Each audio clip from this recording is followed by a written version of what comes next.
Јавното предпријатие Колекторски систем работи повеќе од 35 години без дозвола.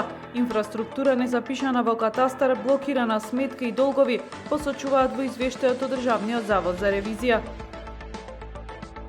28 проекти со буџетот над 1.800.000 денари ке реализира Националната установа библиотека Григор Прличев годинава. Голем избор на книги по саемски цени и промоции со локални автори на саемот на книга од 12 до 15 март во Охрид мол. Не очекува тежок и важен меч на домашен терен, изјавира коментарот на ГРК Охрид Томислав Јагориновски за саботниот надпревар со Алкалоид.